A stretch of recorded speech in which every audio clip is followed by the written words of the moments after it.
Islamic audio book আয়োজিত audio lecture series ইসলামের সংক্ষিপ্ত ইতিহাসে আপনাদেরকে স্বাগতম। আজকের পর্বে আমরা শুরু করতে যাচ্ছি এই সিরিজটির ৮ম অধ্যায় থেকে আলোচনা। তাহলে চলুন আমরা শুরু করি আজকের পর্বটি। আল আন্দালুস। ইসলাম ও মুসলিমদের ইতিহাস নিয়ে যখনই কথা বলা হয় তখন মূলত মনোযোগ দেওয়া হয় মুসলিম বিশ্বের মূল এলাকার দিকে, যা নীলনদ থেকে শুরু করে আকসান নদী পর্যন্ত বিস্তৃত ছিল, যার মধ্যে ছিল মিশর, সিরিয়া, আরব উপদ্বীপ, ইরাক ও পারস্য। কিন্তু ইসলামের ইতিহাসকে মুসলিম সাম্রাজ্যের সীমানা অতিক্রম করে এর বাইরের গণ্ডির আলোকে বিশ্লেষণ করা প্রয়োজন, কেননা এক সময়ে আইবেরিয়ান উপদ্বীপ থেকে আজকের স্পেন থেকে পর্তুগাল পর্যন্ত ইসলাম প্রবেশ করেছিল এবং খ্রিস্টান ইউরোপের সাথে তাদের একটি ভিন্ন ধারার সম্পর্কেরও স্থাপিত হয়েছিল। এই কারণে ইউরোপে একটি জটিল ও বৈচিত্র্যময় পরিস্থিতিও তৈরি হয়েছিল, যার একদিকে ছিল মুসলিম আর অন্যদিকে ছিল পশ্চিমা ইউরোপীয়রা। স্পেনে ইসলাম প্রতিষ্ঠা। ৭ম শতকের মাঝামাঝি উমাইয়ারা উত্তর আফ্রিকা জয় করে নেয়। এরপর মুসলিমেরা একটু ধীরে চলনীতি অনুসরণ করে, কেননা আটলান্টিক মহাসাগর আর ভূমধ্য মহাসাগর মুসলিমদের জন্য একটি প্রতিবন্ধকতা হিসেবে আবির্ভূত হয়। তাই সে সময় মুসলিমেরা নতুন যেসব এলাকা জয় করে ফেলেছিল সেগুলোর উন্নয়নে মনোযোগী হয়। সেখানকার স্থানীয় মানুষদের ইসলাম গ্রহণে উজ্জীবিত করার চেষ্টা করে। তারপর ৭১০ সালে গিয়ে আবার সামরিক অভিযানের প্রক্রিয়া শুরু করে। মুসলিমেরা তখন আইবেরিয়ান উপদ্বীপ পার হয়ে আরও ভেতরের দিকে অগ্রসর হওয়ার চেষ্টা করে। কেন মুসলিমেরা আবারও সামরিক অভিযানে মনোনিবেশ করল তার কারণ নিয়ে বিতর্ক আছে। যারা উভয় দিকের ইতিহাস জানেন তারা জানেন যে মুসলিমেরা পৃথিবীর সকল স্থানে কুরআনের বাণী পৌঁছে দেওয়ার নিজেদের ধর্মীয় দায়িত্ব বলে মনে করে এবং তারা আল্লাহর সন্তুষ্টি লাভের প্রেরণা নিয়েই তা করতে চেষ্টা করে। অন্যদিকে সেখানকার খ্রিস্টান অধিবাসীরা মনে করত যে ভিসিগতদের অন্যায় ও অনৈতিক আচরণের কারণে স্রষ্টা তাদের উপর নাখুশ হয়ে তাদের জন্য শাস্তি হিসেবে মুসলিমদের পাঠিয়েছেন। কিন্তু এই ধর্মীয় কারণের বাইরেও আরও কিছু কারণ ছিল, যেমন রড্রিক ও ভিসিগতদের মধ্যে দীর্ঘদিন ধরে রাজনৈতিক দ্বন্দ্ব চলায় উভয়েই জনপ্রিয়তা কমে গিয়েছিল। ফলে আফ্রিকা থেকে যখন মুসলমানেরা খ্রিস্টান ভূখণ্ডে প্রবেশ করল এবং গুয়াডালেটের ময়দানে যখন মুসলিম ও খ্রিস্টানেরা মুখোমুখি হলো, তখন অনেক অভিজাত খ্রিস্টান নেতা তাদের অধীনস্থ সেনাদের মুসলিমদের সাহায্য করার নির্দেশ দিয়েছিল। ভিসিগতেরা এতটা অজনপ্রিয় ছিল যে গুয়াডালেটর যুদ্ধের পর মুসলিমেরা সেই এলাকায় প্রবেশ করলে অনেকগুলো শহর কোনো ধরনের প্রতিরোধ করার কোনো চেষ্টা না করে তাদের সমর্থন করা হয়েছিল। মুসলিমেরা শেষ পর্যন্ত বাধা পেল উত্তর পূর্বাঞ্চলীয় এলাকা থেকে, তবে কোনো ভিসিগতদের পক্ষ থেকে নয়, বরং আরেকটি সম্প্রদায় থেকে যারা আগে থেকে স্বাধীন হওয়ার জন্য লড়াই করছিল। আর ভিসিগতদের হাতে যে শহরগুলো ছিল সেগুলো খুব সহজে স্বায়ত্তশাসনের শর্তে মুসলিমদের কাছে আত্মসমর্পণ করে ফেলে। আর মুসলিমেরা স্থানীয় জনগণকে স্বাভাবিকভাবেই অনেক বেশি স্বাধীনতা, সুবিধা ও সম্মান দিত, যা তারা কখনও ভিসিগতদের শাসনামলে পায়নি। ভিসিগতিকদের ভূমি জয় করার পর মুসলিমেরা সেখানে বসবাস শুরু করে। তবে এর আগে মধ্যপ্রাচ্যের কোনো এলাকা জয় করার পর খলিফা যেভাবে সুন্দরভাবে শহরটিকে পুনর্বাসনের ব্যবস্থা করতেন, সেনা সদস্যদের প্রতিরক্ষা ক্যাম্পগুলোর অধীনে রাখতেন, আন্দালুসে তা হয়নি। এই এলাকায় মুসলিমদের প্রতিষ্ঠিত হওয়ার কাজটি হয়েছিল অনেকটা এলোমেলোভাবে। মুসলিমেরা নিজেদেরকে নির্দিষ্ট কোনো ব্যারাকে বা ক্যান্টনমেন্টের মতো এলাকায় আটকে রাখতে চাইল না, বরং তারা নিজেরাই জমি জমা কিনে সম্পত্তির মালিক হতে শুরু করল। বারবার যেসব অধিবাসী মুসলিমেরা সেই বাহিনীতে ছিল তারা বসত গড়ল স্পেনের উত্তর ও পশ্চিম অঞ্চলে, কারণ সেই এলাকাটি ছিল তৃণভূমি, যা অনেকটাই উত্তর আফ্রিকায় তাদের আদি বসত এলাকার সাথে সামঞ্জস্যপূর্ণ। অন্যদিকে সেই বাহিনীতে আরবের বিভিন্ন উপজাতির যে সদস্যরা ছিল তারা অধিকাংশ ইয়েমেন থেকে এসেছিল, আর তারা খুব ভালো কৃষিকাজও জানত। এই কারণে তারা নিজেদের জন্য বেছে নিল উর্বর দক্ষিণাঞ্চল, কর্ডোভা, ভ্যালেন্সিয়া এবং জারাগোজার মতো মূল শহরগুলো। আরব ও বারবারদের অনেকেই স্থানীয় জনগোত্রীয়দের সাথে বিবাহ বন্ধনে আবদ্ধ হলো, ফলে সেখানে নতুন একটি জাতিগোষ্ঠীর আবির্ভাব হলো যাদের রক্তে আরব, বারবার এবং হিসপ্যানিক সম্প্রদায়ের বৈশিষ্ট্য ছিল। উমাইয়া শাসন।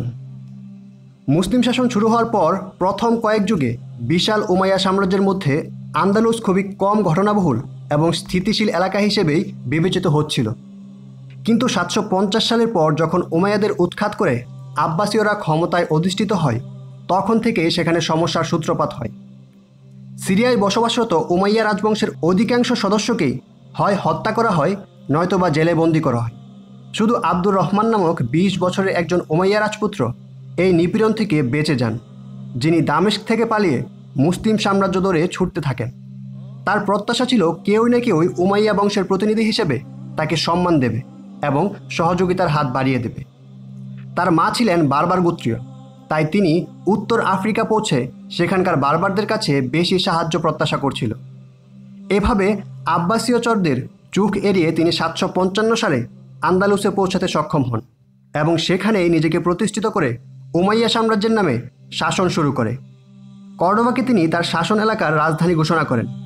তার সাম্রাজ্যটি বাগদাদ অর্থাৎ আব্বাসীয় শাসনের কেন্দ্রবিন্দু থেকে অনেক দূরে পরিচালিত হচ্ছিল, আর সিরিয়া থেকে অনেক দূরে অভিবাসন করে তিনি এই সাম্রাজ্যটি চালু করেছিলেন বলে স্থানীয় অধিবাসীরা তাকে আদ দাখিল বা ইমিগ্রেন্ট বা অধিবাসী বলেই অভিহিত করত। আব্দুর রহমান আদ দাখিলের প্রতিষ্ঠিত এই সাম্রাজ্য তার জীবন বাসনের পর পরবর্তী কয়েক শতাব্দীর মধ্যে বহুমুখী সাংস্কৃতিক মিলনমেলায় পরিণত হয়। মুসলিম বিশ্বের বিভিন্ন স্থান থেকে মুসলিমেরা এখানে আসতে থাকে, ফলে বিভিন্ন এলাকার সংস্কৃতি এসে মিশে যায়। অন্যদিকে অষ্টম ও নবম শতাব্দীতে বিপুল সংখ্যক হিস্প্যানিক জনগোষ্ঠী ইসলাম গ্রহণ করে। ৯৫০ সালে গোটা উপদ্বীপের অর্ধেকেরও বেশি জনগোষ্ঠী মুসলিম হয়ে যায়, আর ১১ শতকে এসে মোট জনসংখ্যার মাত্র ২০% খ্রিস্ট ধর্মের অনুসারী হিসেবে টিকে থাকে। আরব, বারবার এবং হিস্প্যানিক মিলে নতুন একটি মুসলিম সম্প্রদায় হিসেবে আবির্ভূত হয়। সেখানে নানা ধরনের সংস্কৃতি ও মানবীয় বৈশিষ্ট্যের সমন্বয় ঘটে। এটাই পরবর্তী সময়ে আন্দালুসিয়ান সংস্কৃতি হিসেবে পরিচিত হয়। এমনকি আন্দালুসে বসবাসরত খ্রিস্টানেরাও এই আচার আচরণ ও সংস্কৃতিতে অভ্যস্ত হয়ে ওঠে। তারা নিজেরাও আরবি ভাষা, সংস্কৃতি ও ঐতিহ্য শিখতে শুরু করে। সেই কারণে আজও স্প্যানিশ ভাষায় আরবি ভাষার প্রকট প্রভাব লক্ষ্য করা যায়। ইহুদিরাও আন্দালুসিয়ায় এই বৈচিত্র্যময় সমাজ থেকে অনেক সুবিধা পায়। মুসলিমেরা ইউরোপে পৌঁছানোর আগ পর্যন্ত গোটা ইউরোপে ইহুদিরা খুবই অবহেলিত অবস্থায় পড়েছিল। তখনকার ক্ষমতাধর খ্রিস্টান এবং পৌত্তলিকেরা ইহুদিদের বিরাট বড় হুমকি হিসেবে বিবেচনা করত। কিন্তু মুসলিম স্পেনে ইহুদিদের নিজ ধর্ম পালনের সুযোগ ও স্বাধীনতা দেওয়া হয় এবং তারা সেখানে সমাজের একটি গ্রহণযোগ্য অংশ হিসেবেই সুযোগ সুবিধা পেতে শুরু করে। মুসলিম স্পেনে এই আনুকূল্যের সুযোগ নিয়েই ইহুদিরা জ্ঞান বিজ্ঞানে অগ্রসর হয়। সেই আমলেই মাইমুনাইড নামক ইহুদি দার্শনিক জন্ম হয়, যাকে আজ অবধি ইহুদিদের মধ্যে সবচেয়ে যোগ্য ও প্রভাবশালী দার্শনিক হিসেবে মনে করা হয়। রাজধানীতে একটি বড় মসজিদ করতে হবে, এই দৃষ্টিভঙ্গি থেকেই উমাইয়া শাসনামলে কর্ডোবার বড় মসজিদটি প্রায় ২০০ বছর সময় নিয়ে নির্মাণ করা হয়। এতে ৮৫৬টি কলাম বা খুঁটি রয়েছে, যার অনেকগুলোই রোমান সাম্রাজ্যের ধ্বংসাবশেষ থেকে নিয়ে আসা হয়েছিল। ৯১২ থেকে ৯৬১ সাল পর্যন্ত তৃতীয় আব্দুর রহমানের আমলে স্পেনের উমাইয়া শাসনের সবচেয়ে উল্লেখযোগ্য উত্থান ঘটে। তিনি প্রায় অর্ধশত বছর ক্ষমতায় ছিলেন এবং নিজেকে মুসলিম বিশ্বের খলিফা দাবি করেছিলেন। যদিও আইবেরিয়ান উপদ্বীপের বাইরে তার আধিপত্য ছিল না, তবে তিনি নিজেকে উমাইয়া শাসনের উত্তরাধিকারী হিসেবে দাবি করায় তৎকালীন সময়ে উত্তর আফ্রিকায় ক্রমাগতভাবে শক্তিশালী হওয়া ফাতেমি সাম্রাজ্যের জন্য বিরাট উদ্বেগের কারণ হয়ে দাঁড়ান। অন্যদিকে তুর্কি সেনাপতিদের মাত্রাতিরিক্ত উত্থানে আব্বাসীয় খলিফারাও বাগদাদে নিজেদের প্রাসাদে কার্যত বন্দী হয়ে দিন পার করছিল। অপরদিকে ফাতেমীয় আর ইসমাইলীয়দের মাধ্যমে শিয়ারাও সুন্নি মুসলিমদের জন্য একটি রাজনৈতিক হুমকি হিসেবে দিনে দিনে শক্তিশালী হয়ে উঠছিল। তৃতীয় আব্দুর রহমান তার পূর্বসূরি খলিফা আল মামুনের মতোই চিত্রকলা ও বিজ্ঞানের প্রতি খুবই অনুরক্ত ছিলেন। পরবর্তী সময়ে এমন বৈশিষ্ট্য আমরা দেখতে পাই অটোমান সম্রাট সুলতান সুলাইমান দ্য ম্যাগনিফিসেন্টের মধ্যে। যাই হোক, আব্দুর রহমানের সময় শুধু কর্ডোবাতেই ৬০০-র বেশি পাঠাগার প্রতিষ্ঠা করা হয়। এর মধ্যে সবচেয়ে বড় যে লাইব্রেরি ছিল তাতে বইয়ের সংখ্যা ছিল ৪ লাখেরও বেশি। নানা ভাষার নানা বই এই পাঠাগারে ছিল। গোটা শহরে অসংখ্য দোকান ছিল। সেখানে যেসব পণ্য পাওয়া যেত গোটা ইউরোপেই তার কদর ছিল। কর্ডোবাতে যে চামড়া, সিল্ক, কাগজ, উল বা ক্রিস্টাল উৎপন্ন হতো তা গোটা ইউরোপে এবং মুসলিম বিশ্বে ব্যাপকভাবে ছড়িয়ে পড়ত। কর্ডোবা তখন ছিল বিশ্বমানের একটি শহর, যা অনুন্নত ও শিক্ষাহীন ইউরোপের সাথে সমৃদ্ধ সংস্কৃতির মুসলিম পৃথিবীর মধ্যে যোগসূত্র স্থাপন করত। ইউরোপের মধ্যে যারা শিক্ষিত হতে চাইত তারাও আন্দালুসে গমন করত, কেননা সেখানেই তারা বড় বড় পণ্ডিত ও প্রসিদ্ধ সব লাইব্রেরি দেখতে পেত। এমনকি ১০ম শতকের বিখ্যাত পোপ দ্বিতীয় সিলভেস্টারও তার যৌবনকালে আন্দালুস থেকে শিক্ষা গ্রহণ করেছিলেন এবং মুসলিম বিজ্ঞানী ও দার্শনিকদের অনবদ্য সব আবিষ্কার দেখে বিমোহিত হয়ে পড়েছিলেন।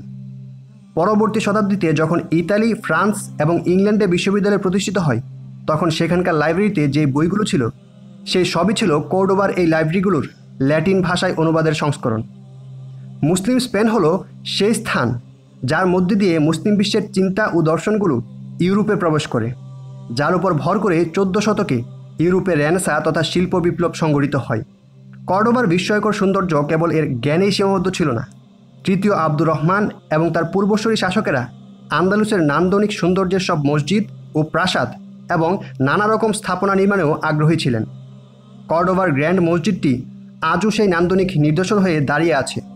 আব্দুর রহমান আর দাখিল এই মসজিদটির নির্মাণ কাজ শুরু করলেও পরবর্তীকালে অষ্টম ও নবম শতকের অন্যান্য শাসকদের সময়ে মসজিদটির ব্যাপক সংস্কার ও সংস্করণ করা হয় এবং কয়েক হাজার মুসল্লি ধারণ করার মতো আকৃতি দেওয়া হয়।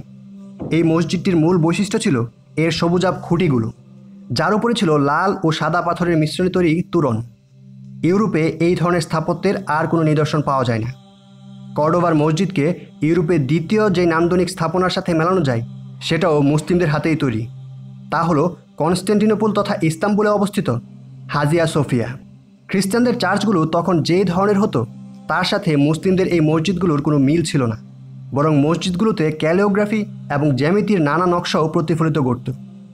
মসজিদের দেয়ালে দেয়ালে কুরআনের আয়াতকে ক্যালিওগ্রাফিতে লেখা হতো। তৎকালীন মুসলিম এবং অন্য সকলেই গভীরভাবে অনুধাবন করত যে কুরআনের চেয়েও বড় কোনো সাহিত্যমান সম্পূর্ণ লেখা মুসলিমদের হাতে নেই। তাই নান্দনিক এই মসজিদগুলোতে কুরআনের আয়াতই শোভা পাওয়া উচিত। মসজিদ ছাড়াও তৎকালীন আরও নানান স্থাপনাতেই এই নান্দনিকতার দেখা পাওয়া যেত। তৃতীয় আব্দুর রহমান কর্ডোবার বাইরে মদিনা আল জাহরা নামক অপূর্ব এক শহর প্রতিষ্ঠা করে, যা সে সময়ের সবচেয়ে সুন্দর শহর হিসেবে স্বীকৃত হয়। প্রতিদিন বিশ্বের দূরবর্তী স্থান থেকে অসংখ্য মানুষ এই শহরটি দেখতে আসত। আন্দালুসে যারাই কোনো কাজে আসতো তারা এই শহরটি ঘুরে দেখার সুযোগ হারাতে চাইতো না।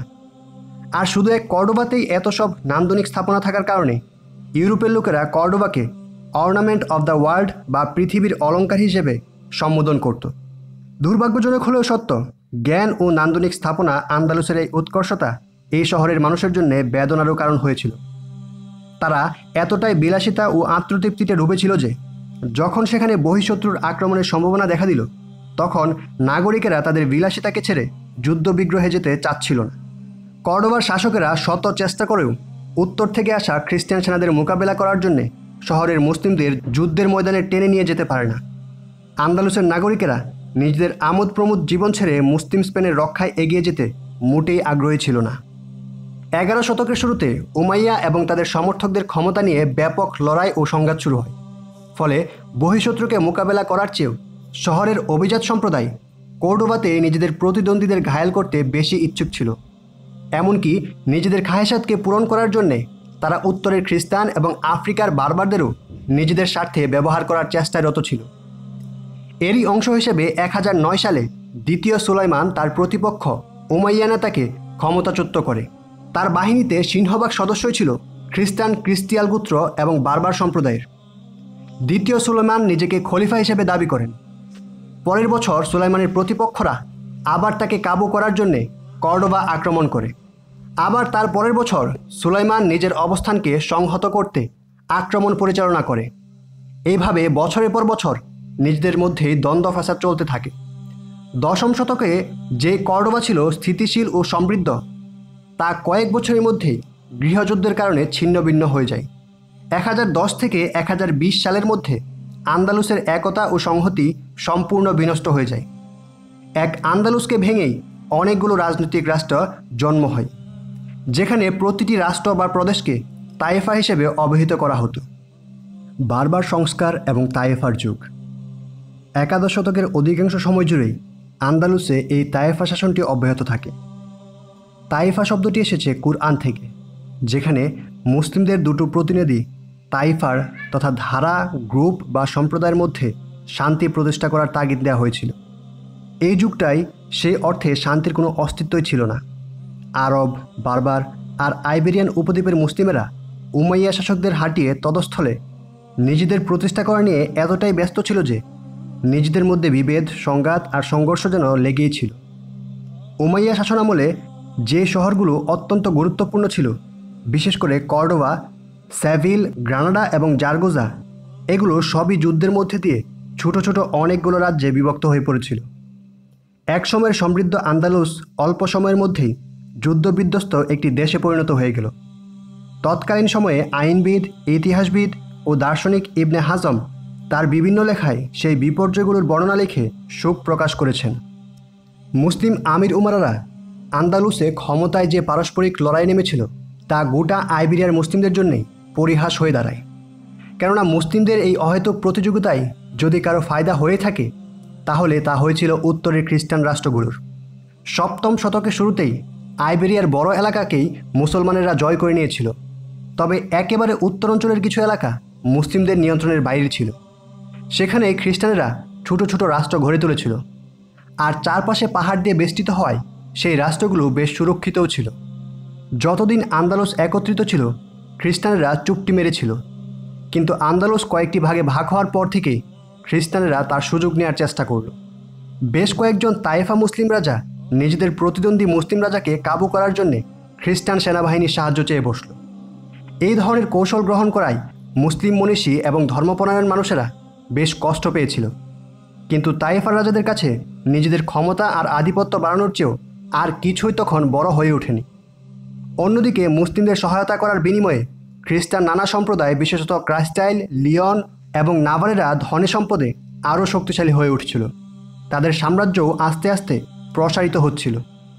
উদাহরণ হিসেবে বলা যায়, টলেডোতে যেই মুসলিম তায়েফা রাজা ছিলেন তিনি জারগোজা তায়েফাকে শায়েস্তা করার জন্য খ্রিস্টান নাভারে সম্প্রদায়কে বিপুল পরিমাণ অর্থ ও সম্পদ উপটোকন হিসেবে প্রদান করেছিলেন। আবার জারগোজার মুসলিম রাজা ঠিক একইভাবে খ্রিস্টান ক্রাস্টেল সম্প্রদায়কে অর্থ দিয়েছিলেন টলেডোর সীমান্তবর্তী এলাকাগুলোতে আক্রমণ করার জন্য। মুসলিম আন্দালুসের সবচেয়ে মর্মান্তিক ইতিহাস হলো মুসলিমেরা তার অনেক ভাইকে শায়েস্তা করার জন্য খ্রিস্টানদের অর্থ সাহায্য দিচ্ছিল। পরিণামে গোটা এলাকাতেই মুসলিমেরা নিজেদের অধিকৃত জমিগুলো হারিয়ে ফেলল, আর খ্রিস্টানেরা সামরিক ও অর্থনৈতিকভাবে শক্তিশালী হয়ে উঠল। 1085 সালে মুসলিমেরা টলেডো খ্রিস্টানদের কাছে পরাজিত হয়, যা একটি ঐতিহাসিক কৌশলগত লোকসান হিসেবে বিবেচিত হয়। আইবেরিয়ার কেন্দ্রস্থলে ঠিক ডানেই টলেডো নামক এই এলাকাটি খ্রিস্টানেরা নিজেদের হাতে নিয়ে নেয়। এটা স্বাভাবিকভাবে বোঝা যাচ্ছিল যে তারা চাইলে যে কোনো দিকে আক্রমণ চালাতে পারে। এমনকি একেবারে দক্ষিণস্থ তায়েফাকেও আক্রমণ চালানো তার পক্ষে অসম্ভব কিছু নয়। এই পর্যায়ে এসে মুসলিম তায়েফা রাজাদের যেন ঘুম ভাঙল।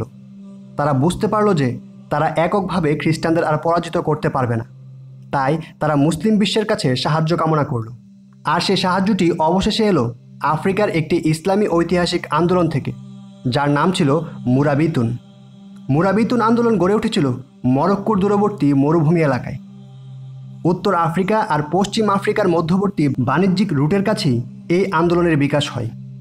এই এলাকার অধিকাংশ মানুষ বারবার সম্প্রদায়ের। 6ষ্ঠ শতকে যখন ইসলাম উত্তর আফ্রিকায় প্রবেশ করে তখন থেকে এই বারবার সম্প্রদায়ের লোকেরা ইসলামের ছায়াতলে আসতে শুরু করে।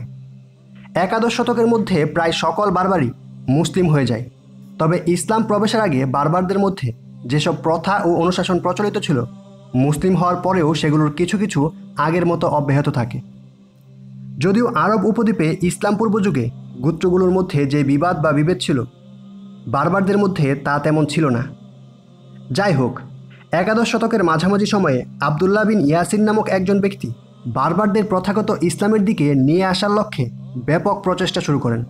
তিনি তার আন্দোলনের নাম দেন মুরাবিতুন, অর্থাৎ যারা কোনো কিছুকে শক্তভাবে আঁকড়ে ধরে। এই আন্দোলনের মূল চেতনা ছিল কোরআনের সে আয়াত যেখানে মুসলিমদের ইসলামের রজ্জুকে আঁকড়ে ধরার আদেশ করা হয়েছে। যদিও পশ্চিমা ইতিহাসে বিশেষ করে স্পেন ও ব্রিটিশেরা এই আন্দোলনকে আল মারাবিদ নামে বিকৃত করার চেষ্টা করে। এই আন্দোলনের মূল চেতনা খুব সরল এবং স্পষ্ট হয়, তা বেশ কম সময়ের মধ্যেই জনপ্রিয় হয়ে যায়। ইবনে ইয়াসিন ঘোষণা করেন যে মুরাবিতুন আন্দোলনের 3টি মূল উদ্দেশ্য আছে। 1. সততাকে উৎসাহ দেওয়া। 2. অন্যায় ও অনাচারকে প্রত্যাখ্যান করে ন্যায় বিচার প্রতিষ্ঠা করা। এবং 3. ইসলাম অনুমোদন করে না এমন করগুলোকে নিশ্চিহ্ন করা। চেতনাগত দিক থেকেই জনসমর্থন পাওয়ায় মুরাবিতুন আন্দোলন 11শ শতাব্দীতে ব্যাপকভাবে প্রসারিত হয়। মুরাবিতুনদের সরল জীবনযাপন এবং মৌলিক ধর্মীয় বার্তাগুলো বারবারদের ব্যাপকভাবে আকৃষ্ট করে। তারা এর মধ্যে আবার রাসূলুল্লাহ সাল্লাল্লাহু আলাইহি সাল্লামের রেখে যাওয়া ইসলামের বার্তা ও আদর্শের প্রতিফলন দেখতে পায়। সপ্তম শতকে ইসলামের সৌন্দর্যে মুগ্ধ হয়ে যেমন আরব থেকে আফ্রিকার লোকেরা পঙ্গপালের মতো ইসলামের ছায়াতলে এসেছিল, ঠিক সেভাবেই একাদশ শতকে দলে দলে বারবারেরা মুরাবিতুনে যোগ দিতে থাকে। 1180 সালে উত্তর আফ্রিকা থেকে শুরু হওয়া এই আন্দোলন পশ্চিম আফ্রিকার ঘানা পর্যন্ত পৌঁছে যায়। সাহারা মরুভূমিতে এর বিকাশ ইঙ্গিত করে যে মুসলিম স্পেনের তুলনায় এর বৈশিষ্ট্য অনেকটাই আলাদা। যেখানে আন্দালুসের মুসলমানেরা শতাব্দীর পর শতাব্দী আরাম আয়েশ আর বিলাসিতায় মত্ত ছিল, সেখানে মুরাবিতুনেরা একেবারেই মরুভূমির উপর সরল সাদাসিধে জীবনযাপনে অভ্যস্ত। তাদের জীবনে বিলাসিতার কোনো অস্তিত্বই ছিল না। বারবার যোদ্ধারা সবসময় খুব আক্রমণাত্মক যোদ্ধা, আর আন্দালুসের তাইফা রাজারা বারবারদের এই যোগ্যতা সম্পর্কে বেশ ভালোভাবে অবগত ছিল। যদি মুসলিমদের দুই দল যুদ্ধে লিপ্ত হয়ে পড়ে, তবে তোমরা তাদের মধ্যে মীমাংসা করে দেবে। অতঃপর যদি তাদের এক দল অপর দলের উপর চড়াও হয়, তবে তোমরা আক্রমণকারী দলের বিরুদ্ধে যুদ্ধ করবে, যেই পর্যন্ত না তারা আল্লাহর নির্দেশের দিকে ফিরে আসবে। যদি ফিরে আসে, তবে তোমরা তাদের মধ্যে ন্যায় আনুক পন্থায় মীমাংসা করে দেবে এবং ইনসাফ করবে। নিশ্চয় আল্লাহ ইনসাফকারীদের পছন্দ করেন। সূরা আল হুজরাত আয়াত 9। যখন এভাবে খ্রিস্টান পরাশক্তিগুলো মুসলিমদের জন্য হুমকি হয়ে দাঁড়ায়, তখন মুসলিম তায়েফা রাজারা বাধ্য হয়েই মুরাবিতুনদের কাছে সাহায্য চায়। 1000 সালে ষষ্ঠ আলফানসোর নেতৃত্বে ক্রাস্টেলেরা সেভিল শহরের দ্বারপ্রান্তে পৌঁছে যায়। সেভিলে ছিল মুসলিম স্পেনের রাজনৈতিক কর্মকাণ্ডের অন্যতম একটি কেন্দ্রস্থল। সেভিলের রাজা আশেপাশের আইবেরিয়ান অঞ্চলের আরও কিছু রাজা এবং মুরাবিতুন মিলে একটি একীভূত মুসলিম বাহিনী গঠন করেন। ইউসুফ বিন তাশফিনের নেতৃত্বে মুরাবিতুনেরা 12,000 সেনা নিয়ে জিব্রাল্টার প্রণালী অতিক্রম করে। 375 বছর আগে ইবনে জিয়াদ এই পথ দিয়ে এসেই আইবেরিয়াকে ইসলামের আওতায় নিয়ে এসেছিল। ইউসুফ বিন তাশফিনও একই কৌশলে অগ্রসর হচ্ছিলেন, যদিও তার মধ্যে সাম্রাজ্য জয় করার কোনো অভিপ্রায় ছিল না। তিনি আন্দালুসের মুসলিম রাজাদের অনুরোধে এসেছিলেন এবং তার মনে আন্দালুসকে মুরাবিতুন সাম্রাজ্যের অধীনে নিয়ে যাওয়ার কোনো চিন্তাই ছিল না।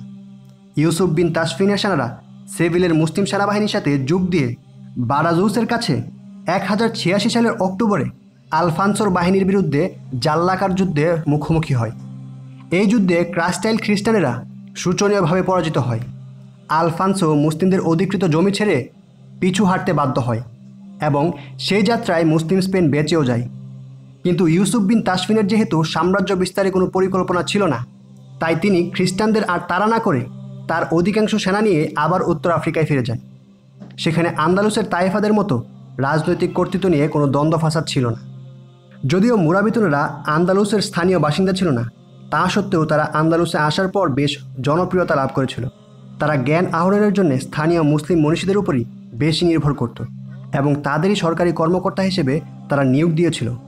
পাশাপাশি তারা জনগণের উপর থেকে করের বোঝাও অনেকটা হ্রাস করেছিল, যা তাদের জনপ্রিয়তাকে আরও বৃদ্ধি করেছিল। তবে এত চেষ্টা করেও দ্বন্দ্ব ও ঝামেলা থেকে মুরাবিতুনেরা মুক্ত থাকতে পারেনি। 1088 সালে ইউসুফ বিন তাশফিনকে আবারও আলফানসোর আরেকটি বাহিনী মোকাবিলা করার জন্যে আন্দালুস থেকে আবেদন জানানো হয়। এবারেও একত্ববদ্ধ মুসলিম বাহিনী গঠন করার কথা বলা হয়, যেটা শুনে ইউসুফ বিন তাশফিন আবারও আন্দালুসে গমন করে। কিন্তু এই যাত্রায় বিন তাশফিনের অভিজ্ঞতা ভালো ছিল না। ক্রমাগতভাবে এক এক সময় এক এক তাইফার রাজারা তার কাছে গিয়ে অপর কোনো এক তাইফার বিরুদ্ধে নালিশ জানাতে থাকে এবং প্রতিপক্ষকে ধ্বংস করার জন্যে বিন তাশফিনের সহযোগিতা কামনা করতে থাকে। ফলে এবারে তার অভিযানটি প্রথমবারের মতো সফল হয়নি। ইউসুফ বিন তাশফিন বিরক্ত হয়ে আফ্রিকা ফিরে যান এবং আন্দালুসের সাথে কোনো রাজনৈতিক বা সামরিক কর্মকাণ্ডে আর সম্পৃক্ত না হওয়ার সিদ্ধান্ত নেন। কিন্তু তাইফা রাজাদের দুর্বলতা আর পারস্পরিক দ্বন্দ্বের সুযোগে ষষ্ঠ আলফানসো আবারও আইবেরিয়া মুসলিমদের জন্য ব্যাপক হুমকি হিসেবে আবির্ভূত হলে পুনরায় ইউসুফ বিন তাশফিনের সাহায্য চাওয়া হয়। ইউসুফ বিন তাশফিন অনেকটা অনিচ্ছা সত্ত্বেও তৃতীয়বারের মতো আন্দালুসে আসেন। তবে এবার তিনি ইমাম আল গাজ্জালির দৃষ্টিভঙ্গি থেকে অনুপ্রাণিত হয়ে আন্দালুসের জন্য একটি ফতোয়া জারি করেন। তিনি ঘোষণা করেন যে তাইফার রাজারা সবাই দুর্নীতিগ্রস্ত, তারা শাসনকার্য পরিচালনার অযোগ্য এবং তাদের অপসারণ এখন সময়ের দাবি। তারই প্রেক্ষিতে 1090 সালে মুরাবিতুনেরা আন্দালুসের অভিযান শুরু করেন। এবার ইবনে তাশফিন নিজেই তাইফা যুগের অবসানে মাঠে নামেন। তাইফা রাজারা মোটেই বারবার জনগোষ্ঠীর কাছে ক্ষমতা ছাড়তে রাজি ছিল না, বরং তারা মুরাবিতুনকে মোকাবিলা করার জন্য আশেপাশের খ্রিস্টান বাহিনীগুলোর কাছে সাহায্য প্রার্থনা করেন। আর খ্রিস্টানদের শরণাপন্ন হয় তাইফা রাজাদের ব্যাপারে আন্দালুসের মুসলিম মনীষী আর সাধারণ জনগণের যে সংশয় ছিল, তা আরও পাকাপোক্ত হয়। তারা বুঝে যায় যে তাইফার রাজারা শুধু নিজেদের ক্ষমতা নিয়ে ব্যস্ত থাকে, মুসলিম বিশ্বকে রক্ষা করা নিয়ে তাদের কোনো মাথা ব্যথা নেই। তবে আন্দালুসিয়া স্কলারেরা মুরাবিতুনদের পক্ষে নতুন এক আন্দোলন গড়ে তোলেন, যার উদ্দেশ্য ছিল ইসলামের হারানো গৌরবকে ফিরিয়ে আনা। ফলে মোটামুটি রক্তহীনভাবেই ইউসুফ বিন তাসফিন আন্দালুসের নিয়ন্ত্রণ নিয়ে নেন। তাইফা রাজাদের যেহেতু উৎখাত করা হয়, তারাও উত্তর আফ্রিকার বিভিন্ন স্থানে নির্বাসনে চলে যায়। ফলে তারা আর আন্দালুসকে ক্ষতিগ্রস্ত করার সুযোগও তেমন একটা পাচ্ছিল না। পরবর্তী 10 বছরের মধ্যে সমস্ত তাইফা রাজারাই মুরাবিতুনদের কাছে আত্মসমর্পণ করে। শুধু জারগোজার রাজা তা করেনি, তিনি বারবার মুরাবিতুনদের আধিপত্য স্বীকার করে তাদের সাথে এক ধরনের সমঝোতা চুক্তি স্বাক্ষর করেন। ইউসুফ বিন তাসফিন এমন একটি সাম্রাজ্য প্রতিষ্ঠা করে যা আন্দালুস থেকে গানা পর্যন্ত বিস্তৃত ছিল এবং যার আয়তন ছিল 3000 কিলোমিটার। ইবনে তাসফিনের সেই সাম্রাজ্যের মানুষেরা একাদশ শতকের সবচেয়ে শক্তিমান মানুষ হিসেবে স্বীকৃত হয়। আন্দালুসিয়ানরা যেভাবে মুরাবিতুনদের গ্রহণ করেছিল তা ছিল রীতিমতো বিস্ময়কর। কিছু যাযাবর বারবার তাদের রক্ষণশীল চিন্তা নিয়ে 400 বছরে প্রতিষ্ঠিত একটি সভ্যতাকে খুব সহজেই জয় করে নিজেদের দখলে নিতে সক্ষম হয়েছিল। কিন্তু এখানে ইসলামের একটি পূর্ণ বাস্তবতাকেই যেন আমরা নতুন করে দেখি। যখনই কোনো মুসলিম সাম্রাজ্য রাজনৈতিকভাবে ভঙ্গুর হয়ে যায় এবং সেখানে বহিঃশত্রুর অগ্রাসন ঘটে, তখন একজন নেতার একক নেতৃত্বই মুসলিমদের বড় কোনো সংকটের হাত থেকে হেফাজত করে। এই ধরনের বাস্তবতার প্রতিফলন আমরা দেখতে পাই সালাউদ্দিন আইয়ুবীর সময়ে। তখন তার একক নেতৃত্বে সিরিয়া আর মিশরকে একই সাম্রাজ্যের আওতায় নিয়ে আসা সম্ভব হয় এবং এর ফলে ক্রুসেডাররা পরাজিত হয়। রাজনীতি ছাড়া অন্য বিষয়গুলোর কথা যদি বলি, আন্দালুসিয়ার মানুষগুলো স্প্যানিশ খ্রিস্টানদের তুলনায় বারবার সম্প্রদায়ের সংস্কৃতি, ভাষা এবং দৃষ্টিভঙ্গির সাথে নিজেদের বেশি সম্পৃক্ত করতে পেরেছিল। পাশাপাশি ইসলামের মূল শিকড়ের দিকে ফিরে যাওয়ার যে দাওয়াত, অযৌক্তিক আইন বাতিল এবং করের বোঝা কমানোর জন্য মুরাবিতুনদের আন্তরিক প্রচেষ্টা আন্দালুসের মানুষদের বেশি আকৃষ্ট করেছিল।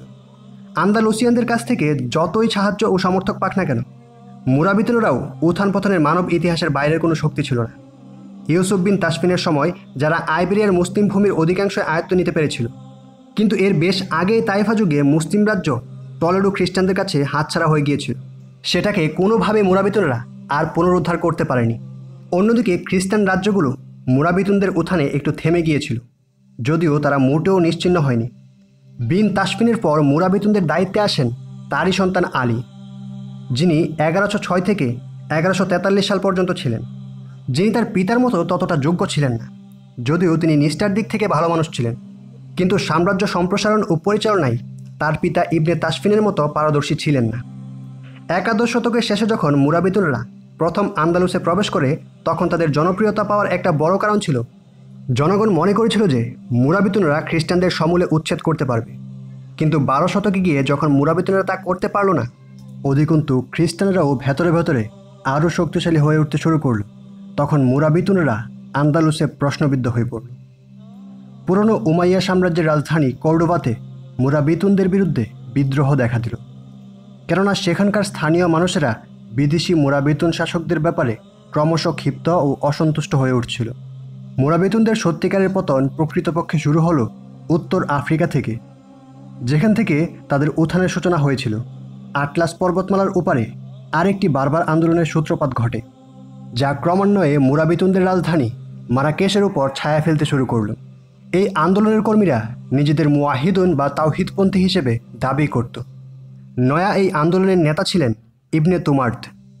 তিনি ঘোষণা করলেন যে মুরাতিবিনরা ইসলামের সঠিক অনুশীলন থেকে অনেক দূরে সরে গেছে এবং আন্দালুসিয়ানদের বিলাসিতার লোভ তাদের পেয়ে বসেছে, ফলে তারা দুর্নীতিগ্রস্ত হয়ে পড়েছে। মুয়াহিদুনরা ধর্মীয় দিক থেকেও খুব রক্ষণশীল চিন্তাধারা লালন করত। তাদের বক্তব্য ছিল যে উত্তর আফ্রিকা ও আন্দালুসে ইসলামের নামে অনেক কিছু নতুন করে সংযোজন করা হয়েছে, যা ইসলামের মূল চেতনা বিরোধী। 1120 থেকে 30 সালের মধ্যে প্রচুর সংখ্যক মুরাবিতুন কর্মী এই মুয়াহিদুন আন্দোলনে যোগ দেয়। 1147 সালে এই মুয়াহিদুনেরা এতটা শক্তি অর্জন করে যে তারা প্রকাশ্যে মুরাবিতুনদের চ্যালেঞ্জ করে। পাহাড়ের উপর থেকে নেমে তারা মারাকেশ শহর আক্রমণ করে। পরবর্তী 1 বছরের মাথায় গোটা মরক্কো মুয়াহিদুনদের নিয়ন্ত্রণে চলে আসে। মুরাবিতুনেরা নিজেদের অতীতের নিয়ন্ত্রণাধীন এলাকা নিয়ে মুয়াহিদুনদের সাথে সংঘর্ষে লিপ্ত হয়ে যাওয়ায় আন্দালুসকে সামরিকভাবে তারা আর ততটা নিয়ন্ত্রণ করতে পারছিল না, আর সেটা আন্দালুসিয়ানদের ভেতরে অসন্তোষের জন্ম দেয়। যার ফলে 1144 সালে সেখানে আবারও তায়েফা যুগের সূচনা হয়। আরেকবার আইবেরিয়ান উপদ্বীপে প্রতিদ্বন্দ্বী পক্ষরা দাঁড়িয়ে যায়, যারা আবার মুসলিম রাষ্ট্রকে বিকিয়ে দেওয়ার বিনিময়ে হলেও নিজেদের আধিপত্য সংহত করায় ব্যস্ত হয়ে যায়। আর এই পরিস্থিতি সকল সুবিধা যায় খ্রিস্টানদের পকেটে, যারা মুসলিমদের ঘায়েল করে ধীরে ধীরে নিজেদের সাম্রাজ্য সম্প্রসারণ করতে থাকে। আন্দালুসের জনগণ মুরাবিতুনদের আর চাইছিল না, যদিও তাদের সামনে তেমন কোনো বিকল্প শক্তিও ছিল না। তাই এবারেও প্রথম তায়েফা যুগের মতো তারা নিজেরা যুদ্ধে অংশ নিতে রাজি হলো না। তাই তায়েফা রাজাদের সে আগের বারের মতো খ্রিস্টানদের কাছে সামরিক সাহায্য প্রত্যাশা করতে হল। এবার খ্রিস্টানেরা সেটা দিল, তবে বেশ চড়া মূল্যের বিনিময়ে। তারিক বিন জিয়াদ, ইউসুফ বিন তাসফিনদের পরবর্তী যুগে জন্ম নেওয়া মুয়াহিদুনদের তখন নেতৃত্ব দিচ্ছিলেন ইবনে তুমার্তের উত্তরসূরি আব্দুল মুমিন। তিনি 1145 সালে আন্দালুসে প্রবেশ করেন। খ্রিস্টান ও পর্তুগিজদের আগ্রাসনের প্রেক্ষিতে তিনি আন্দালুসকে নিজেদের অধীনে নিতে চাইছিলেন। এক বছরের মধ্যেই মালাগা এবং সেভিলকে মুয়াহিদুনেরা নিজেদের নিয়ন্ত্রণে নিয়ে নেয়। 1150 সালে কর্ডোবা এবং জাইনকেও তায়েফা রাজাদের কাছ থেকে ছিনিয়ে নেওয়া হয়। 1163 সালে যখন আব্দুল মুমিন মারা যান, তখন স্পেনের যতটুকু অংশ ইসলামের ছায়াতলে ছিল তার পুরোটাই ছিল মুয়াহিদুনদের কবজায়। স্পেনের মুসলিমেরা তখন ছিল উপদ্বীপের দক্ষিণাঞ্চলে। অন্যদিকে আইবেরিয়ান এই উপদ্বীপের মধ্যাঞ্চল এবং পূর্বাঞ্চলটি ছিল খ্রিস্টান রাজাদের নিয়ন্ত্রণে।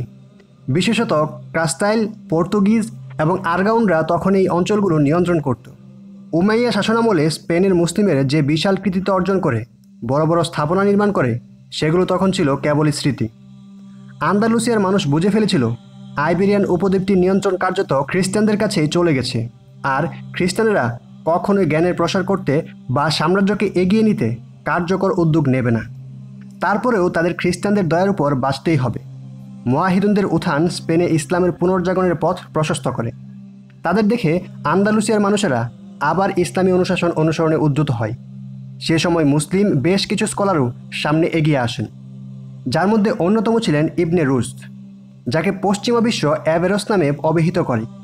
সোনালী যুগের মুসলিম মনীষীদের ছায়া থাকা এই মানুষটি দর্শন থেকে শুরু করে পদার্থবিজ্ঞান এমনকি মনোবিজ্ঞান বিষয়েও অনেকগুলো মৌলিক রচনা করেন। সবচেয়ে স্থায়ী কাজটি তিনি করেছিলেন ফিকহের উপর। তিনি মালিকি মাযহাবের অনুসারী হয়েও সকল মাযহাবের মধ্যেই তুলনামূলক আলোচনা করে একটি বই লিখেছিলেন, যার নাম বিদায়াতুল মুজতাহিদ ওয়া নিহায়াতুল মুক্তাসিদ, অর্থাৎ দ্য ডিস্টিংগুইশড জুরিস্ট প্রাইমার।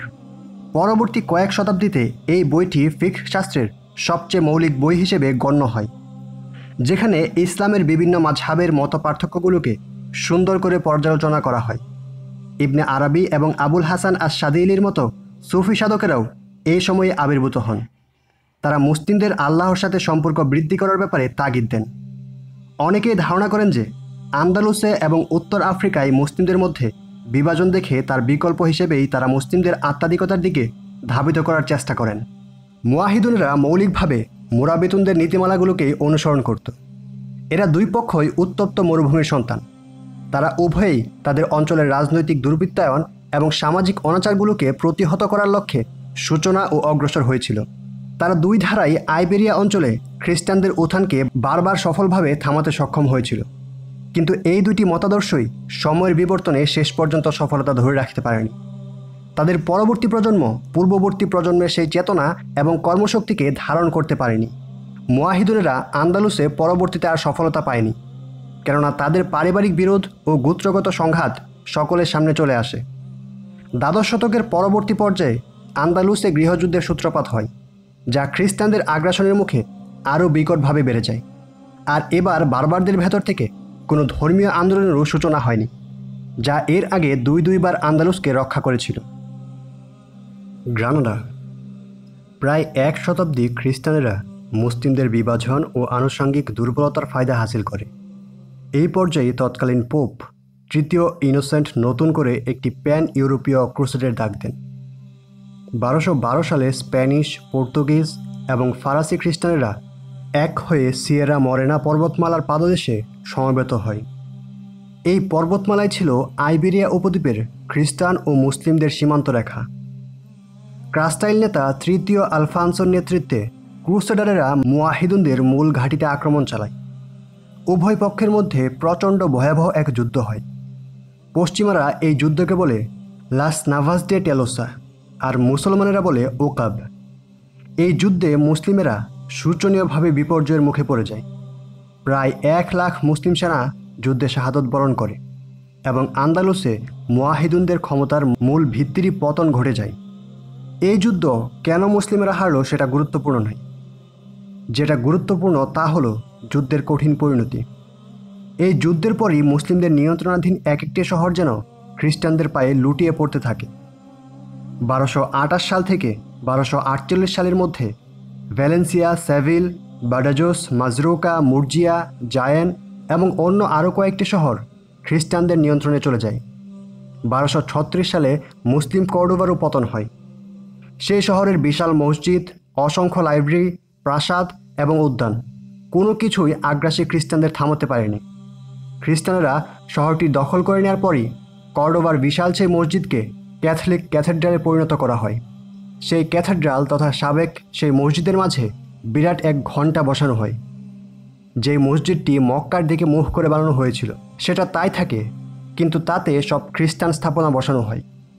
মসজিদটির দেয়াল আজও যেন মুসলিম ইবাদতকারীদের জন্য কান্না করে, কেননা ক্যাথেড্রাল বানানোর পরও এখনও যদি কেউ তাতে প্রবেশ করে তাহলে এটাকে মসজিদই মনে হবে। পাশ্চাত্যের প্রতিটি পরতে পরতে আজও ইসলামের নিদর্শনই যেন বিরাজমান। পরবর্তীকালে 16 শতকে এসে রোমান সম্রাট একে ক্যাথেড্রাল হিসেবে আনুষ্ঠানিক ঘোষণা দেন। তবে স্থাপনাটি অবিশ্বাস্য সুন্দর হওয়ায় এর একটি অংশকে সকলের জন্য উন্মুক্ত রাখা হয়। তবে মুয়াহিদুনদের পতনেই আন্দালুসের সকলের পতন হিসেবে লেখা যাবে না। গ্রানাডার তৎকালীন মুসলিম আমির তখনও খ্রিস্টানদের কবজায় যাননি। গ্রানাডায় আরব থেকে আসা নাসরিয়া প্রায় 200 বছর ধরে নিজেদের আধিপত্য বজায় রাখে। এই নাসরিরা নিজেদের বনু খাজরাজ গোত্রের বংশধর বলে দাবি করত। বনু খাজরাজ হলো প্রথম 2টি গোত্রের মধ্যে একটি, যারা হিজরতের পর নবীজি সাল্লাল্লাহু আলাইহি ওয়াসাল্লামকে মদিনায় স্বাগত জানিয়েছিল। আইবেরিয়ার নানা অঞ্চল থেকে যেই মুসলিমরা তখন গ্রানাডায় আসছিল, নাসরিরা সকলকে স্বাগত জানাচ্ছিল। হজরত মুহাম্মদ সাল্লাল্লাহু আলাইহি ওয়াসাল্লামের হিজরতের মতোই এই হিজরতও মুসলিমদের নতুন করে উজ্জীবিত করেছিল। যদিও এটা সত্য যে গ্রানাডায় আশ্রয় নেওয়ার এই ঘটনাটি আইবেরিয়ান উপদ্বীপে মুসলিম ক্ষমতা হারানোর ইঙ্গিতই বহন করে। গ্রানাডা ছিল আন্দালুসের মুসলিমদের সর্বশেষ অস্তিত্বের ঠিকানা, কিন্তু গ্রানাডার নাসরিরা কখনও সেই অর্থে স্বাধীন ছিল না। পার্থক্য শুধু এতটুকুই যে আন্দালুসের অন্য অনেক তাইফাই খ্রিস্টানদের কাছে স্বাধীনতা বিসর্জন দিলেও নাসরিরা ক্রাস্টেল খ্রিস্টানদের হাতে একেবারে জিম্মি হয়ে পড়েনি। মুয়াহিদুনদের পতনের পর আবারও তাইফাদের মধ্যে বিভেদ ও সহিংসতার এই পুরনো রাজনীতি ফিরে আসে। মুসলিমেরা বিভক্ত হয়ে পড়ায় ক্রাস্টেলেরা তাদের নিয়ে তেমন একটা দুশ্চিন্তার মধ্যেও ছিল না। তাদের একমাত্র ভাবনা ছিল গ্রানাডা নিয়ে। গ্রানাডার শাসকরাও খ্রিস্টানদের সাথে আপোষ করে টিকেছিল। তারা প্রতিশ্রুতি দিয়েছিল ক্রাস্টেলদের প্রয়োজনে তারা সামরিক সহযোগিতাও প্রদান করবে। পাশাপাশি পশ্চিম আফ্রিকার মালিতে থাকা অসংখ্য স্বর্ণখনি থেকে আহরিত স্বর্ণও তারা নিয়মিত ক্রাস্টেলদের প্রদান করত। ফলে আন্দালুসে ও উত্তর আফ্রিকায় মুসলিমদের শক্তি দিনে দিনে হ্রাস পেলেও খ্রিস্টানেরা ক্রমশই পরাশক্তি হিসেবে আবির্ভূত হয়। এটাও ঐতিহাসিকভাবে সত্য যে ত্রয়োদশ শতকের মাঝামাঝি নাসরিরা আন্দালুসের বেশ কয়েকটি শহর দখলে খ্রিস্টানদের সাহায্যও করেছিল। অন্যদিকে গ্রানাডার অর্থনীতিকে নিয়ন্ত্রণ করত বহিরাগতরা, বিশেষ করে ইতালি থেকে আসা বণিকেরা। এদিকে মুসলিম জগতের সাথে গ্রানাডার বাণিজ্য অনেকটা যেন বন্ধই হয়ে গিয়েছিল। গ্রানাডার সম্পদ থেকে শুধু যে ইউরোপীয় খ্রিস্টানরা একাই ফায়দা তুলে নিচ্ছিল তাও নয়, আরও বিভিন্ন শক্তি এতে সামিল ছিল। আইবেরিয়ার দক্ষিণ প্রান্তে আর আন্দালুসে যখন ইসলাম প্রায় নিঃশেষ হয়ে যাওয়ার মুখে, তখনও মুসলিমেরা তাদের স্থাপত্য নিদর্শনের আরেকটি নমুনা রেখে যায়, যা ছিল মুসলিম স্পেনে তাদের সর্বশেষ স্মৃতিচিহ্ন। এর নাম হলো আল হামরা। শহরের একটু উঁচু স্থানে আল হামরা নির্মাণ করা হয়েছিল, যা নাসরি যুগের বহু আগে থেকেই শহরের দুর্গ হিসেবে ব্যবহৃত হতো। আন্দালুসের বিভিন্ন স্থান থেকে যখন মুসলিমেরা গ্রানাডায় আগমন করতে থাকে, তখন গ্রানাডার আমির এই দুর্গটিকে সুভূষিত করেন। দুর্গটিকেই তিনি প্রাসাদে রূপান্তরিত করেন। আল হামরার এই সংস্কার কার্যক্রমের প্রতিটি স্তরেই ছিল ইসলামের গৌরবময় ইতিহাসের সাক্ষ্য। উমাইয়াদের শৈলী, মুরাবিতুন ও মুয়াহিদুনদের জ্যামিতিক শ্রেষ্ঠত্ব, গ্রানাডার অভিনবত্ব এবং খ্রিস্টান স্থাপত্য জ্ঞান সবকিছুকেই গ্রানাডার এই আল হামরা নির্মাণে কাজে লাগানো হয়। এর ভেতরে অসংখ্য বাগান ও ঝর্ণা দ্বারা নির্মাণ করা হয়। যা সকলকে আবার যেন কর্ডোবা আর সেভিলের সোনালী মুসলিম অতীতকে স্মরণ করিয়ে দেয়। আল-হামরা শুধু যে ইসলামের আগের যুগের স্থাপত্যের মতো করে নির্মাণ করা হয়েছিল তা নয়, বরং আল-হামরার স্থাপত্য কৌশলটি পরবর্তী সময়ে মুসলিম বিশ্ব ও ইউরোপেও ব্যবহার করা হয়েছিল। ক্যাস্টিলিয়ানরা পরবর্তী সময়ে সেভিলে যে আল কাজার বানিয়েছিল তার পুরোটাই ছিল মুসলিমদের আল-হামরার অনুকরণে। উত্তর আফ্রিকায় যে স্কুল ও মসজিদগুলো নির্মাণ করা হয়েছিল সেগুলো আল-হামরার নকশা থেকে অনুপ্রাণিত হয়েছিল। আল-হামরার সবচেয়ে বড় নির্মাণ বৈশিষ্ট্য ছিল এর মূল বার্তা। এটা আল-হামরার চূড়ায় থাকা পতাকায় লেখা হয়েছিল। লেখাটি ছিল লা গালিব ইল্লাল্লাহ, অর্থাৎ আল্লাহ ছাড়া আর কোনো বিজয়ী নেই। এটা ছিল মুসলিম আন্দালুসের সকল কর্মকাণ্ডের অন্তর্নিহিত চেতনা। এমনকি পরবর্তী সময়ে শত্রুরা যখন গ্রানাডা ঘেরাও করে ফেলে তখনও মুসলিমদের মনে এই বিশ্বাসটাই লুকায়িত ছিল যে ইসলাম রাজনৈতিকভাবে আন্দালুসে অনেকভাবে বিভক্ত হয়ে পড়লেও আল্লাহ তাআলা কখনও মুসলিমদের চূড়ান্ত পতনের মুখে ফেলবেন না। ভাগ্যের নির্মম পরিহাস হলো 1492 সালে যখন খ্রিস্টানেরা গ্রানাডাকে দখল করে নেয় তখনও এই মসজিদের দেয়ালে সেই কথাটি ঠিকই লেখা ছিল, কিন্তু মুসলিমদের যে সাহসী ও ঐক্যবদ্ধ ভূমিকা থাকার কথা ছিল সেটা ছিল না। আন্দালুসের চারপাশের পতনের মধ্যে গ্রানাডা একমাত্র মুসলিম নিয়ন্ত্রণাধীন হিসেবে টিকে ছিল, তবে গ্রানাডার চারপাশের রাজনৈতিক অবস্থা নিয়মিত খারাপ হচ্ছিল, যা গ্রানাডাকে চূড়ান্ত পতনের দিকে টেনে নিয়ে যায়। নাসরিদের জন্যে ক্রাস্টাইল খ্রিস্টানদের হুমকি ছিল একটা সংকট। প্রতি বছর ক্রাস্টাইলদের খাজনা দিতে গিয়ে খ্রিস্টানেরা শক্তিশালী হলেও গ্রানাডা ক্রমশ নিঃশেষ হয়ে পড়ছিল। অন্যদিকে উত্তর আফ্রিকায় তখন মারিনি নামক আরেকটি বারবার গোত্রের উত্থান হয়, যা গ্রানাডার জন্য হুমকি হিসেবে আবির্ভূত হয়। চারপাশের এত প্রতিকূলতার মধ্যে গ্রানাডা স্থিতিশীল থাকতে পেরেছিল, কেননা ভৌগোলিকভাবে গ্রানাডার চারপাশে ছিল পর্বতমালা আর অসংখ্য দুর্গ। এই কারণে আন্দালুসের অন্য সব শহরের পতনের পরও গ্রানাডা টিকে ছিল। তবে মুসলিম স্পেনের সর্বশেষ এই বাতিঘরের পতনটি কিন্তু শেষ পর্যন্ত বহিঃশত্রুদের আগমনে ঘটেনি, বরং হয়েছিল নিজেদের মধ্যেকার বিভাজনের কারণে। 1480 সালের দিকে গ্রানাডার ব্যাপক অর্থে প্রাসাদ ষড়যন্ত্র এবং পারিবারিক দ্বন্দ্বের সূত্রপাত হয়। তৎকালীন আমির আবুল হাসানকে তারই সন্তান সপ্তম মুহাম্মদ ক্ষমতা থেকে উৎখাত করেন এবং 1482 সালে নিজেই ক্ষমতায় আসীন হয়। তিনি স্থানীয় কিছু পণ্ডিতের উস্কানিতে আল্লাহর নাফরমানিতে লিপ্ত হন, যা আইবেরিয়ান উপদ্বীপের ইসলামের চূড়ান্ত পতন নিশ্চিত করে দেয়। সপ্তম মুহাম্মদ যখন তার পিতার বিরুদ্ধে ষড়যন্ত্রে লিপ্ত হয় তখন ক্যাস্টাইলিরা আর গ্রানাডার লোভ সংবরণ করতে পারেনি।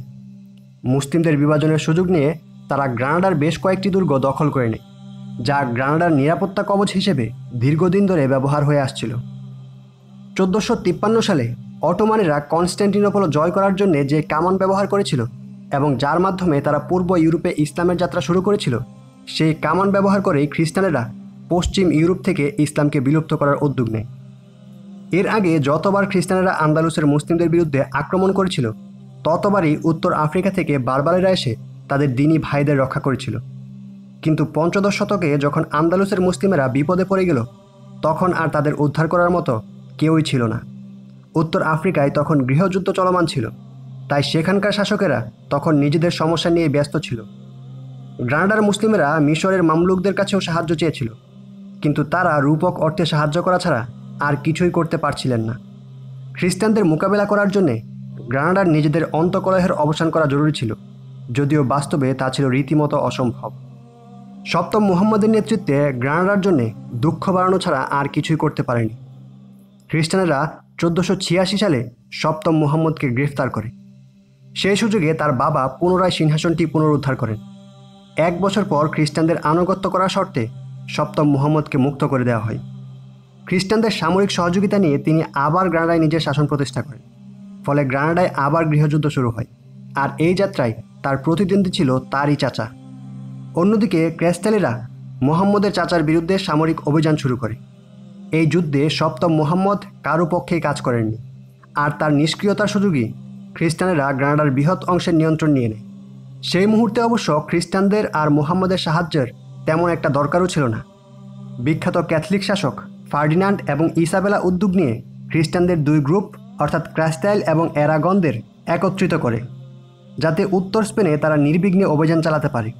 যেহেতু স্পেনের বড় অংশই ততদিনে খ্রিস্টানদের নিয়ন্ত্রণে, তাই তারা গ্রানাডাকে আর মুসলিমদের নিয়ন্ত্রণে দেখতে চাইছিল না।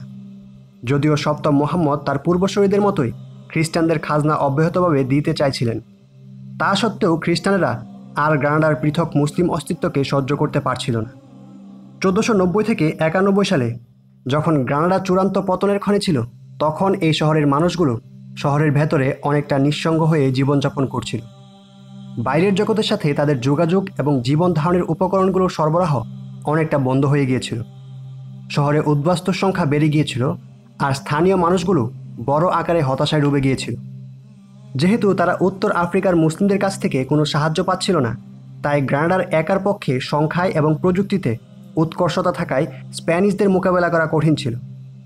আর সপ্তম মুহাম্মদ সেটা খুব ভালোভাবেই বুঝে গিয়েছিলেন। এই প্রেক্ষিতে 1491 সালে 25শে নভেম্বর তিনি ক্যাথলিকদের সাথে আপোষ করার জন্য তার উজিরকে প্রেরণ করেন। জানুয়ারি মাসের 1 তারিখে গ্রানাডাকে আনুষ্ঠানিকভাবে স্প্যানিশদের হাতে তুলে দেওয়া হয়। সেদিন খুব ভোরে শহরের সব বড় বড় স্থাপনা এবং আল হামরার নিয়ন্ত্রণও মুহাম্মদ স্প্যানিশদের কাছে হস্তান্তর করেন। তাই শহরের নাগরিকেরা যখন সকালে ঘুম থেকে উঠল, তারা শেষবারের মতো লা গালিব ইল্লাল্লাহ অর্থাৎ আল্লাহ ছাড়া আর কোনো বিজয়ী নেই শীর্ষক পতাকাটিকে উঠতে দেখল। কিছু সময় পরই সেই পতাকা নামিয়ে সেখানে ক্রাইস্টেল খ্রিস্টানদের পতাকা উড়ানো হয়। এর মাধ্যমে অর্থে, বিত্তে, জ্ঞানে এবং স্থাপত্যে শ্রেষ্ঠতম একটি মুসলিম সভ্যতার চূড়ান্ত পতন ঘটল। গ্রানাডার সর্বশেষ আমির সপ্তম মুহাম্মদ, যার অক্ষমতা আর নাফরমানির কারণে শহরটি হাতছাড়া হয়, তিনিও কিন্তু শহরে থাকতে পারেননি। তাকে নির্বাসনে চলে যেতে হয়।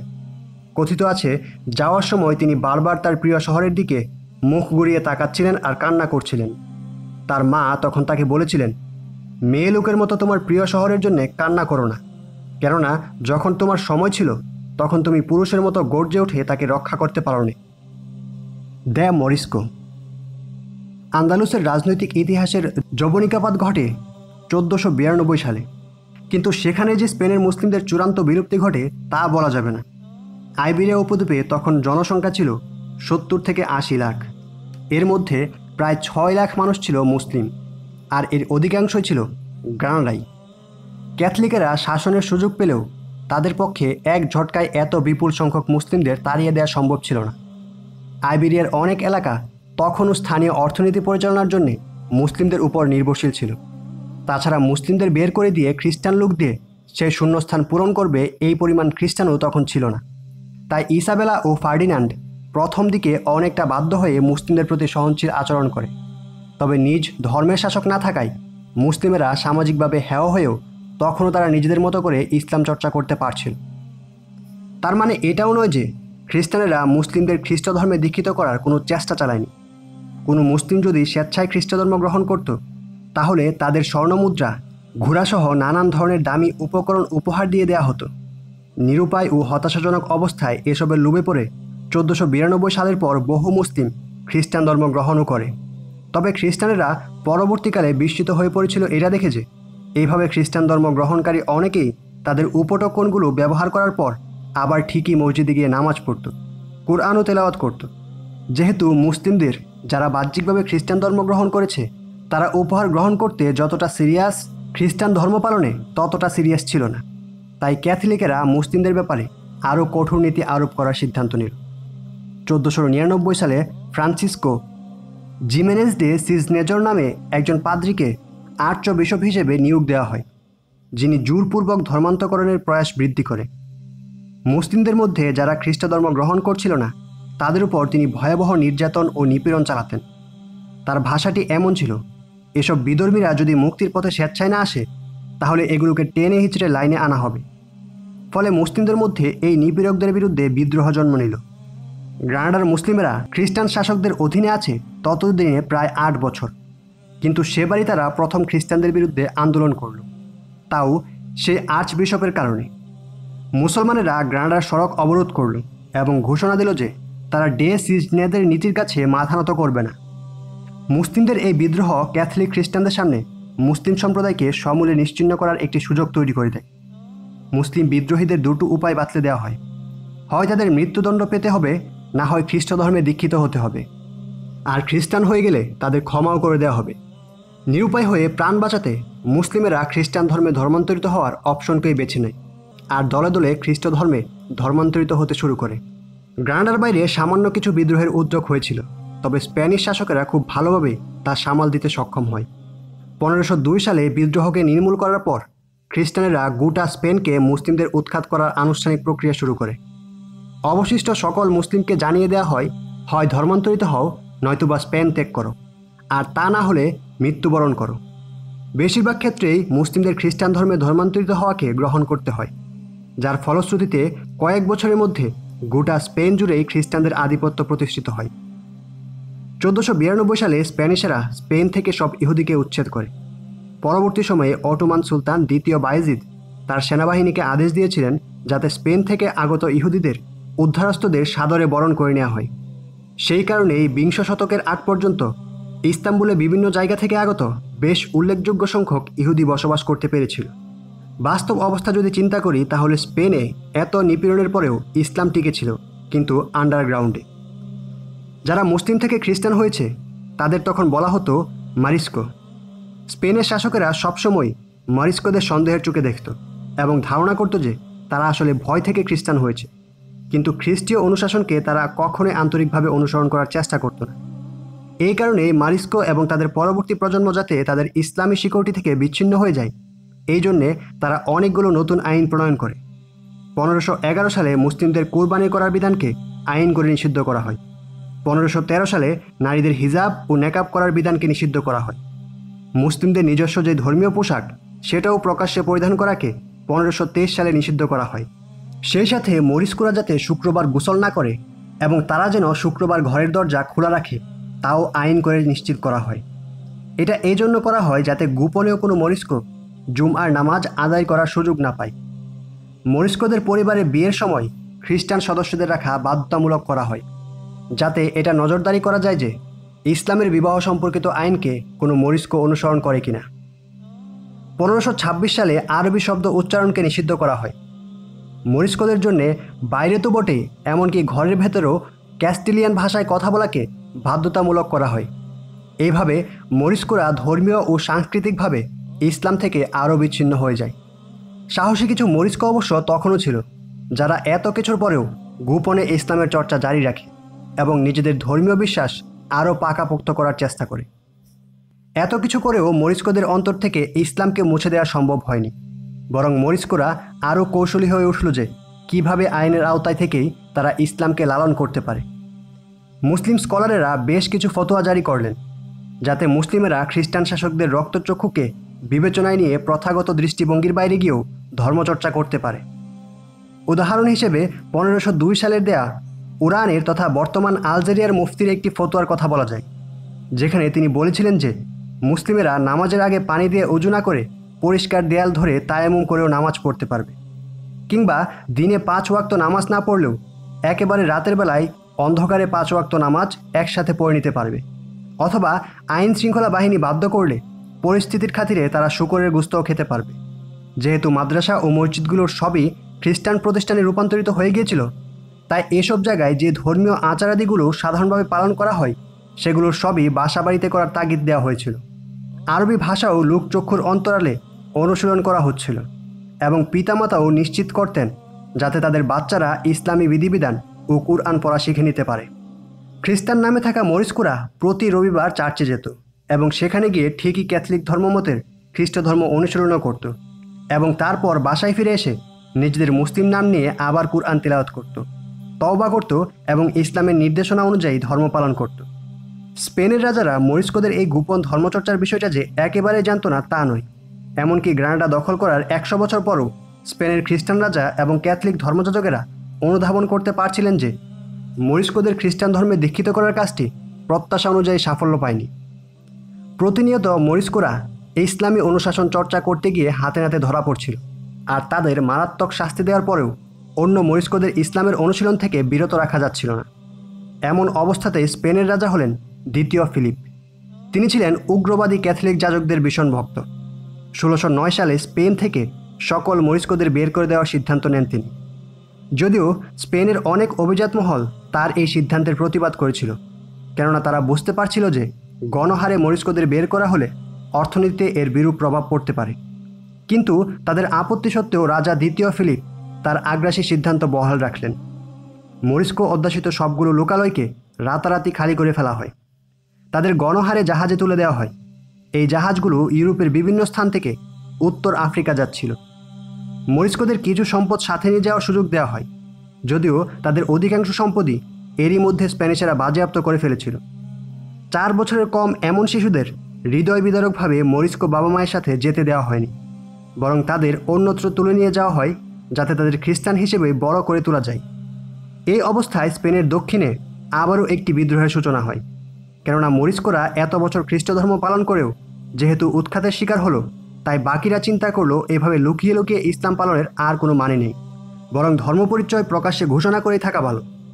ফলে ইসলাম পতনের প্রায় 100 বছর পর আবার স্পেনের গ্রামে গ্রামে আজান শুরু হয়। বিভিন্ন স্থানে জামাতে নামাজ আদায় করা শুরু হয়, যদিও এই বিদ্রোহীদের তারা খুব অল্প সময়ের মধ্যেই দমন করে ফেলে। তারপরেও এটাই সান্ত্বনা যে এই বিদ্রোহী মানুষগুলো প্রায় 100 বছর পর আবার আন্দালুস আর আন্দালুসের 800 বছরের বর্ণাঢ্য ইতিহাসকে আরেক দফা স্মরণ করিয়ে দেয়। 1614 সালে এসে সব মরিস্কোদের তাড়িয়ে দেওয়া সম্ভব হয় এবং বিদ্রোহীদেরও সম্পূর্ণ দমিয়ে ফেলা হয়। এরপর কিছু কিছু খবর তখনও পাওয়া যাচ্ছিল যে মরিস্কো কিছু মানুষ নাকি পরিচয় লুকিয়ে স্পেনের বিভিন্ন স্থানে অবস্থান করছে এবং ভেতরে ভেতরে ইসলাম চর্চা করে যাচ্ছে।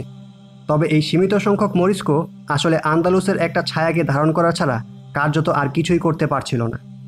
স্পেন ও আইবেরিয়ার উত্থানে ইসলামের অনেক অবদান থাকলেও কালের বিবর্তনে এই দুটো স্থান থেকেই ইসলামকে নির্বাসনে পাঠিয়ে দেওয়া হলো। তবে পশ্চিমে ইসলাম ব্যর্থ হলেও প্রাচ্যে তখন আবার ইসলামের একটি উত্থান ঘটছিল। অটোমানেরা তখন ইসলামকে নতুন করে ইউরোপে জন্ম দিয়েছিল, যাকে কেন্দ্র করে মুসলিম ইতিহাসের নতুন আরেকটি সোনালী যুগের সূচনা হয়।